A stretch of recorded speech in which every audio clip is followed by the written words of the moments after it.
Greenland 格陵蘭事件，歐洲國家都唔認同特朗普想霸佔呢個地方。我哋加拿大作為美國最親密鄰居，而係 NORAD 一員，應該要保護北極圈，放入咗一個尷尬位。格陵蘭、美國、加拿大等8個國家都控制呢個北極圈，但只有格陵蘭 Greenland 係大部分雪地面積都喺北極圈，令某啲用神秘學角度睇呢件事件嘅人話美國想霸佔格陵蘭嘅真正原因係為咗雪地隱藏嘅某一啲嘢，可能係為咗一個存在數萬年嘅一塊遠古科技，有人話係通往地心世界嘅一個入口，可能佢哋俾我哋所有嘅原因根本都係假嘅，因為除咗特朗普，美國1941年就已經將軍隊移動到格陵蘭，1951年同丹麥簽下格陵蘭防衛協議，冷戰時代建造12000人嘅巨大軍事基地，話就係想防衛蘇聯核攻擊嘅原因。但作為全世界第2大嘅格陵蘭冰原，現時被話有 Neodymium、Dysprosium、Terbium 等稀土，充滿磁鐵，甚至我哋啲 LED 平面嗰啲嘢都係喺雪中可以揾到，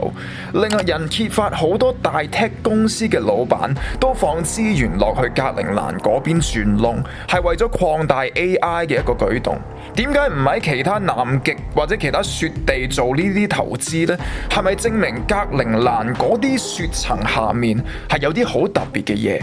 話格陵蘭根本就係個聖地。大家好。又係我之前拍過南極嗰邊隱藏嘅另外世界，最近又拍咗船員睇到南極奇怪光線，都喺我會員影片下面2個連結可以即刻睇到。格陵蘭 Greenland 係神聖之地，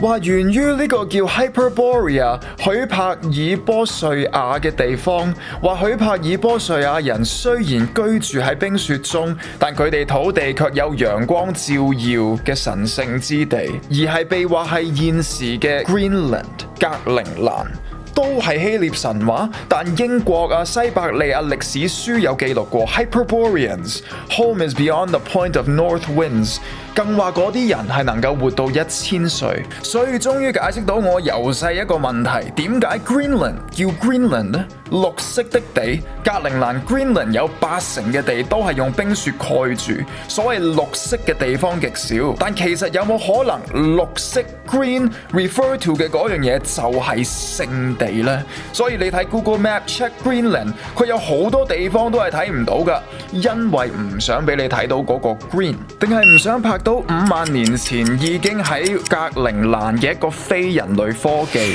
一架天上墜落嚟嘅 UFO 隱藏喺格陵蘭嘅雪堆中。根據已故政治學家 David Miller 現時喺度紅嘅呢條片所講，一個可控制人類天氣嘅 weather machine 5萬年前從天而降撞落地下，就喺格陵蘭創造5萬年前嘅冰河時期，係300英里長嘅機器，而係現時仲係 active 可以啟動或者已經啟動嘅 machine， 令人覺得現時美國真正要 Greenland 嘅原因就係呢個，但我有保留。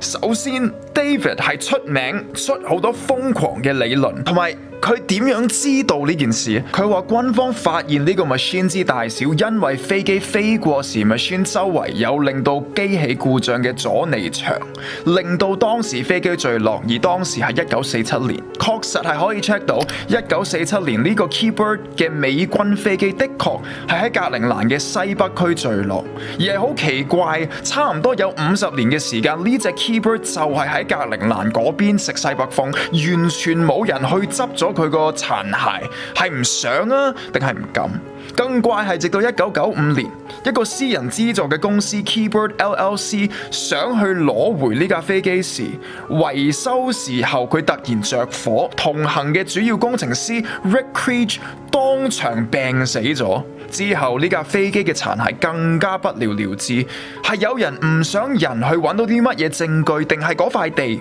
真係隱藏咗一啲嘢，而係唔可以俾人去接近佢。甚至美軍都係叫 Camp Century， 1959年喺格陵蘭一個現時被遺棄幾十年嘅美軍基地，點解要遺棄？又係好多年都唔知道，直到1996年 Declassified 嘅機密文件話，佢嘅用途在於一個名 Project Iceworm 嘅行動，就係冷戰時期美軍喺格陵蘭嘅冰雪下掘窿，建造巨型嘅地下通道系統，話核子飛彈做，即係都係打仗嘅嘢啦。奇怪係因為冰塊下嘅隧道由冰嘅移位導致隧道系統崩塌，最後20萬升嘅柴油被 trap 喺格陵蘭地底冰雪中。呢啲有害物件70至100年慢慢會釋放出嚟，而喺2019年佢哋先開始研究地下呢啲罕有嘅物質，又係幾十年先有進展，都 make sense。因為如果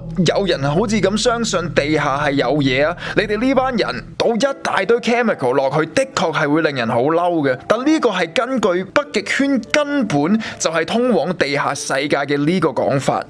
南極、北極作為兩極之洲，一直都有好多呢啲講法，話南極係有冰牆，北極就係一個能夠通往地心世界高智慧文明嘅窿 Hyperboreans。咁嗰個窿喺邊度啊？我下面第3個連結嘅電子書 ebook 暗網就係150個神秘學地址目錄，講好多呢啲神秘地方地址。咁有冇佢哋所謂嘅容貌？今日呢條片嘅 ending 就係要翻到格陵蘭 Greenland 嗰度有。從呢條片可以睇到，呢個被訪問嘅 Paul Robertson 工作係研究海洋嘅 Ocean Geologist。佢今日坐喺呢度嘅原因係因為佢喺格陵蘭揾到嘅嘢、發現到嘅嘢，令到丹麥政府馬上有行動。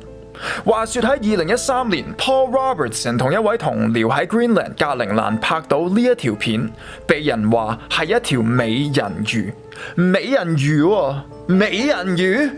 嗱，我記得呢個喺電視播出後呢，之後又話喺一個鯊魚肚中揾到美人魚嘅骸骨啊！之後其實陸陸續續幾年呢，都拍到話沙灘上有美人魚嘅乜嘢骸骨。我會喺呢1-2日呢，會員影片出有關美人魚嘅片，請撳下面第1或者第2個連結成為會員先。喂，咁有冇可能隱藏喺 Greenland 嘅係美人魚？話計去到地心世界嘅海底一個窿係美人魚先至去到？話有冇可能佢哋就係 Hyperboreans， 定係更加離譜就係美人魚係控制人類天氣嘅嗰一樣嘢？其實各種都只係猜測，而只知道 Greenland 無論係邊一範都係一個好有價值嘅地方。而其實我嘅結論係我睇到一個留言，關於呢件事係無論如何點樣都好 ，Greenland 之後嘅旅遊業一定會爆炸地上升啊！喂，Green 啊！可能就係